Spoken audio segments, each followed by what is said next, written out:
दशा दिशा नाट्यशास्त्र में निहित भारतीय संस्कृति का रचनात्मक पक्ष शामिल किया गया है। स्मारिका में नाट्यशास्त्र के सभी अध्यायों को हमने अत्यंत सरल भाषा में, बहुत ही सरल भाषा जो कि आज का युवा समझ सके, उसमें उल्लेखित किया है, संक्षिप्त में उल्लेखित किया है कि इस अध्याय में क्या है और आचार्य क्या कहना चाह रहे हैं। और उसके बाद हमने विशेषकर 37वां अध्याय भी इसमें शामिल किया है ताकि वर्तमान पीढ़ी ये जान सके कि ये श्राप मुक्ति का उपक्रम क्या है। इसलिए विशेष तौर से 37वां अध्याय शामिल किया है। और इसके एक दूसरे भाग में, जो स्मारिका है उसके दूसरे भाग में हमने भारतीय संविधान में, जो हमारे भारतीय संविधान में कुछ चित्र उकेरे गए हैं, हमारी संस्कृति, हमारी परंपरा, कुछ चिन्ह है, महापुरुषों के चित्र हैं, उनको शामिल किया गया है। और इसे भी पत्रिका में हमने शामिल किया है ताकि हमारी युवा पीढ़ी संविधान में उल्लेखित इस चित्र के उद्देश्य को समझ पाए कि हमारा संविधान कहता क्या है, क्यों ये चित्र इसमें शामिल किए गए हैं। इन चित्रों के माध्यम से हमें स्वत्व का बोध किया गया है और हमारी समृद्ध सांस्कृतिक धरोहर को चित्रित करने का प्रयास किया गया है।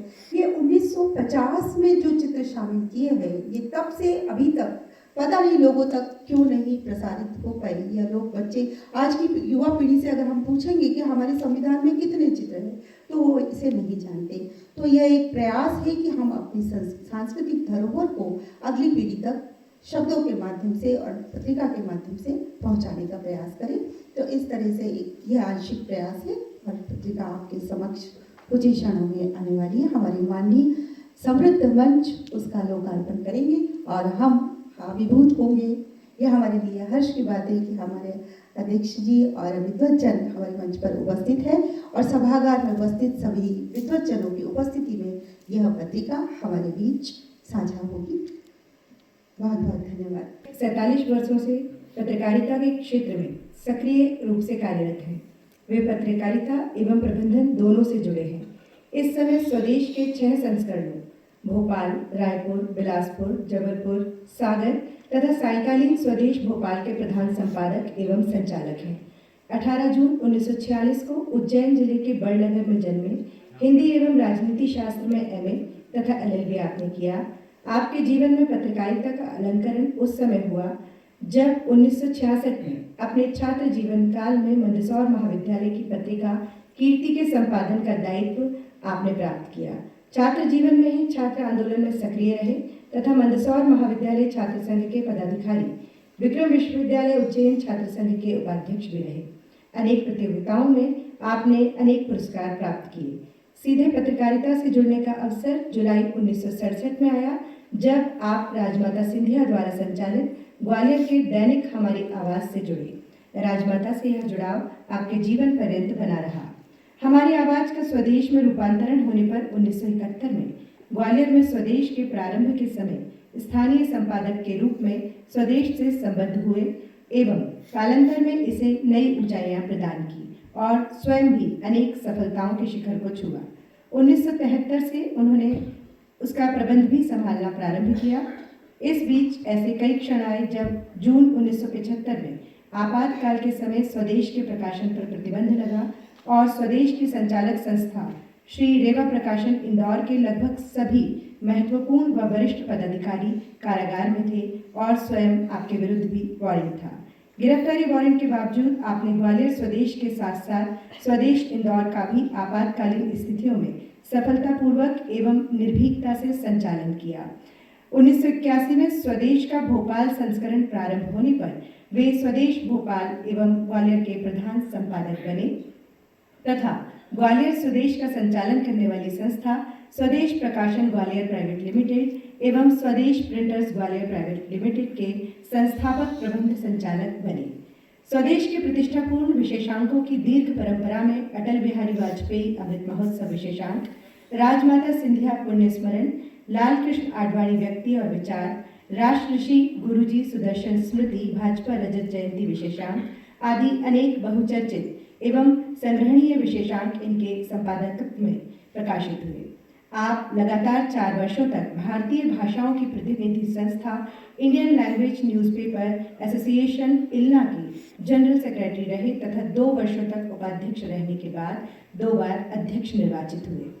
वे मध्य प्रदेश समाचार पत्र संघ के उपाध्यक्ष, मध्य प्रदेश प्रेस सलाहकार परिषद, Madhya Pradesh red cross society, Madhya Pradesh पत्रकार अधिमान्यता समिति, मध्य प्रदेश पत्रकार कल्याण कोष, मध्य प्रदेश श्रम सलाहकार परिषद, माखनलाल चतुर्वेदी पत्रकारिता विश्वविद्यालय की विद्वत परिषद के साथ ही केंद्र सरकार की अखबारी कागज मूल्य निर्धारण समिति DAVV की प्रेस एडवाइजरी कमेटी के सदस्य भी रहे। श्री शर्मा ने 1981 में पत्रकार दल के साथ पूर्वी जर्मनी की और 1990 में तत्कालीन प्रधानमंत्री श्री VP सिंह के साथ मालदीव एवं प्रधानमंत्री श्री अटल बिहारी वाजपेयी जी के साथ 2001 में दक्षिण अफ्रीका, ओमान, मॉरिशस, मंजुनाथ जी, अखिल भारतीय अध्यक्ष संस्कार भारती, आपका परिचय हम सभी के समक्ष साझा करें। धन्यवाद दुर्गा जी। आदरणीय डॉक्टर मैसूर मंजुनाथ जी, क्षमा चाहती हूँ। आदरणीय डॉक्टर मैसूर मंजुनाथ जी संस्कार भारती के राष्ट्रीय अध्यक्ष हैं। आप विश्व स्तरीय वायलिन वादक और भारतीय शास्त्रीय संगीत के ब्रांड एम्बेसडर के रूप में स्थापित है। आपने वायलिन वादन की विधिवत शिक्षा 7 वर्ष की आयु में अपने पिता आदरणीय श्री विद्वान महादेवप्पा जी से गुरु शिष्य परंपरा के अंतर्गत प्राप्त की है। आपको भारतीय शास्त्रीय संगीत अपने पिता और बड़े भाई से विरासत में मिला है।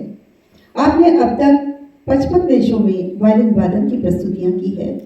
इनमें लंदन का royal Albert hall, Oxford university, Sydney opera house, world music festival Singapore, Oregon common thread music festival, national centre for early music UK सहित देश विदेश के प्रतिष्ठित संगीत समारोहों में आपने प्रस्तुतियां दी है।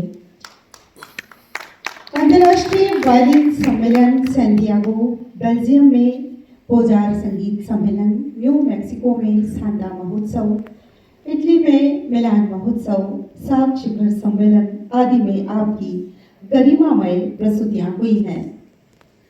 आपने Europe, America, Iran, Abu Dhabi, Dhaka तथा अन्य इस्लामिक देशों में भारतीय सांस्कृतिक प्रस्तुतियों के माध्यम से दुनिया भर में भारतीय शास्त्रीय संगीत और परंपरा को ग्लोबली स्थापित करने में मुख्य भूमिका निभाई है। जोरदार तालियां। हमारी संस्कृति को जिस तरह विवेकानंद जी ने हमारे भारतीय बौद्धिक ज्ञान को विश्व में स्थापित किया था, उसी तरह आदरणीय अध्यक्ष जी ने हमारी भारतीय सांस्कृतिक परंपरा को विश्व में स्थापित किया है। ये हमारे लिए बहुत ही गर्व की बात है। जोरदार तालियों की गूंज के साथ हमारी संस्कृति, हमारी परंपरा के लिए तालियां बजाएं। भारत रत्न पंडित रविशंकर जी ने जब आपकी प्रस्तुति सुनी तो वे भाव विभोर हो गए और उन्होंने आपको प्रिंस ऑफ मैसूर की उपाधि दी। आपको भारत सरकार द्वारा प्रतिष्ठित संगीत नाटक अकादमी, कर्नाटक सरकार द्वारा प्रतिष्ठित राज्य उत्सव पुरस्कार, American institute of world culture का एक्सीलेंस अवार्ड सहित देश विदेश में अनेक प्रतिष्ठित पुरस्कारों से अलंकृत किया गया है।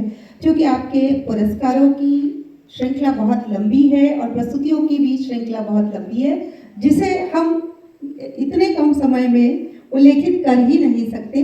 आपकी उपस्थिति ही आपकी श्रृंखला है, आपकी उपस्थिति ही आपके आयोजनों को हमारे सामने उल्लेखित कर रही है। ऐसे महान कला मनीषी, कला साधक, कला तपस्वी डॉक्टर मैसूर रंगनाथ जी आज अपने बीच पाकर हम गौरवान्वित है, अभिभूत है, आनंदित है। बहुत बहुत स्वागत, वंदन, अभिनंदन आदरणीय मैसूर रंगनाथ जी। हमारे संस्कार भारती के राष्ट्रीय अध्यक्ष पहली बार मध्य प्रदेश पधारे हैं डॉक्टर मैसूर मंजुनाथ जी। हम उनका विशेष स्वागत करना चाहेंगे। मैं आमंत्रित करती हूँ आदरणीय सतीश दवे जी को कि वे मंच पर आकर आदरणीय मैसूर मंजुनाथ जी का स्वागत करें। वरिष्ठ रंगकर्मी एवं राष्ट्रीय नाट्य विधा संयोजक संस्कार भारती।